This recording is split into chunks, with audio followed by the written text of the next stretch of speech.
Hey everybody, I'm CrazyCacti42 and welcome to my top 9 dungeons in Legend of Zelda Twilight Princess list.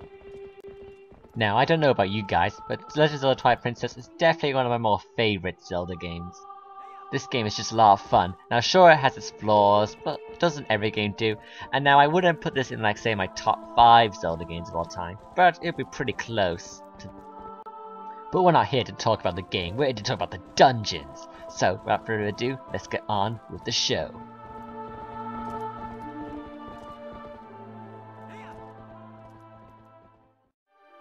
At number 9 is City in the Sky. Now, the main reason I don't like this dungeon is a little thing I like to call falling. If you're not careful, you're going to be falling a lot. Now, of course, this dungeon isn't all bad, there's a lot of cool things in it. Like flying around the the bird freak things. Then we have the awesomeness that is the double claw shots. They make me feel like Spider-Man. Then there's the boss, which is pretty cool. So overall, this dungeon's okay, but the whole falling thing kind of makes it my least favorite.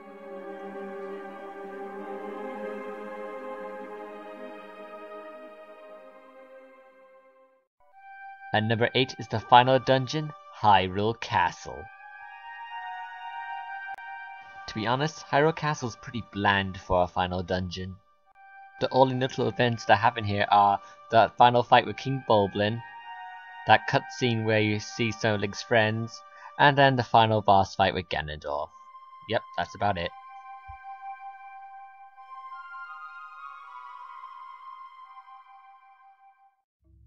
At number 7 is the game's first dungeon, the Forest Temple.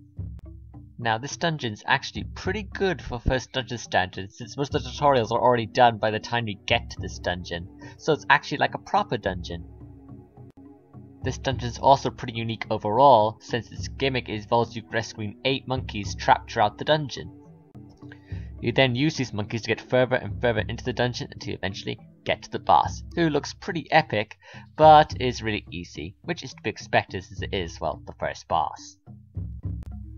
Then we have the dungeon item for this dungeon, the Gale Boomerang, which is like just any ordinary boomerang, only it can create tornadoes, which are used for some pretty interesting puzzles. So overall, this dungeon is pretty good for first dungeon standards.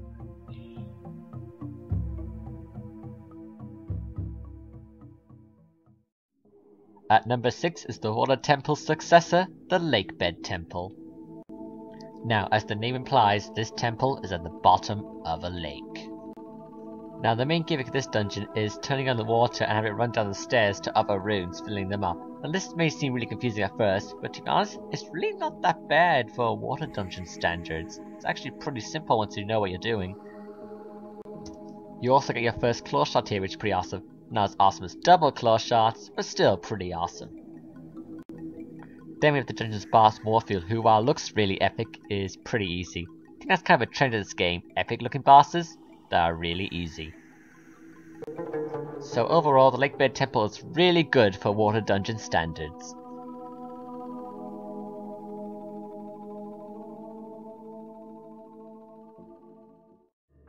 At number 5 is the Flaming Caverns, that is the Goron Mines. Now, whenever I think of Twilight Princess, one of the first things that pops into my mind is the Goron Mines. The main reason being how this dungeon uses the iron boots to walk on magnetic surfaces. It's pretty cool. You can walk on walls, which is awesome. You can walk on ceilings, which is even more awesome. And you can even walk on the ground. That last one isn't as awesome. Then we have the dungeon's boss, who while looks really awesome, is pathetically easy. It's the game's trend, I tell you. The trend! Anyway, overall, this dungeon's pretty cool, which is kind of ironic since it's the fire dungeon. Haha, lame puns.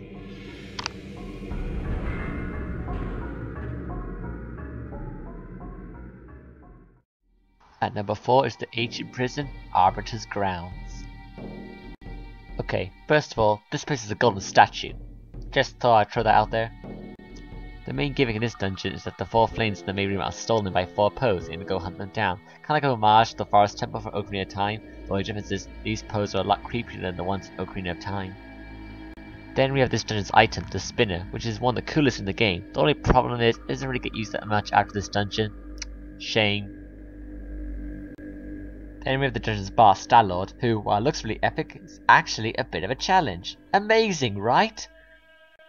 The boss fight involves you surfing around the sand like a spinner and going smashing right into his spine. Ouch, that's gotta hurt. Please note that you should not actually go smashing people's spines in real life, because that's not cool. So overall, Arbiter's Grounds is a pretty cool dungeon, which is kind of ironic because it's in the desert.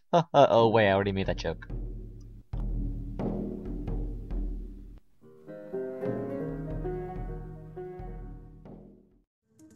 At number 3 is the Blast from the Past, the Temple of Time. Now this dungeon starts with you going through a door that leads into the past. That's pretty awesome if you ask me. Then the very next thing you do is make a magical stairway with your sword. That's pretty awesome. So this dungeon is already off to a good start. Anyway, in this dungeon, you have to climb to the top of the tower and then guide a giant statue down to the bottom floor to open the door to the boss. So yeah, because of this, the dungeon is very linear. But that's not a bad thing, since guiding the statue down is a lot of fun and is used for some very interesting puzzles. The item in this dungeon, the Dominion Rod, is what you use to guide the statue down and lets you control it, kind of like the command ability in Wind Waker. And this item literally breaks when you leave the dungeon. So yeah, it makes it kind of useless after. But at least you get to have some fun in the dungeon, like smashing the boss with a giant hand. Yeah! Other than that, the boss is really easy. So overall, this dungeon is pretty fun, despite it being really linear.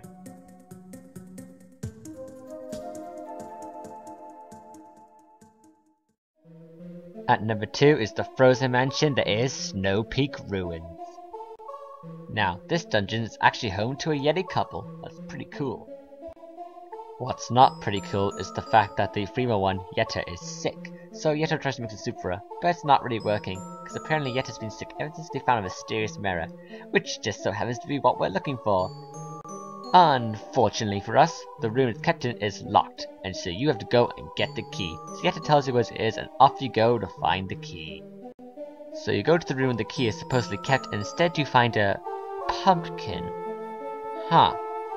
So you go back to Yetta, and she tells you that the key is actually in a different room. So you go there, and instead you find a piece of cheese. Okay, I'm starting to get annoyed here. So you try again, and this time you finally find the key. So you escort Yetta to the room where the mirror is, and then she kinda snaps. And then she transforms into the dungeon's boss, who, while looks really cool, you guessed it, is pathetically easy. After you beat the boss, Yetta returns to normal, and then she gets all better, you get the mirror, and everybody's happy. So overall, this dungeon is pretty cool. Get it, because it's the ice dungeon. And it's definitely one of the best dungeons in the series. Unfortunately, there's one dungeon in this game which I think is better.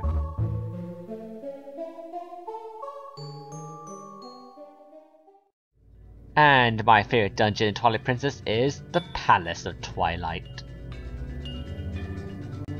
The first part of the dungeon involves you collecting 2 souls and bringing them to the entrance of the dungeon to power up your sword. But it's not as easy as it sounds, since you have to avoid these giant hands called Zant's hands, which slowly chase after you, trying to reclaim the soul. It's kind of scary, but it's also pretty exhilarating. After you collect both souls, your sword becomes super shiny and has the power to slice through the darkness. You then proceed to climb to the top of the palace, where you come face to face with Zant, the King of Twilight. You then face off against Zant in a bunch of the previous dungeon's boss rooms, including the boss room of the Forest Temple, the mini boss room of the Goron Mines, the boss room of the Lakebed Temple, the mini boss room of the Forest Temple, the boss room of Snow Peak Ruins, and finally in front of Hyrule Castle. I like the fight against Zant because it makes you use a bunch of your items. It's pretty cool and unique. Those are the main reasons why the Palace of Twilight is my favourite dungeon in The Legend of Zelda Twilight Princess. Well, that's all from me. Thank you all for watching, and see you all next time.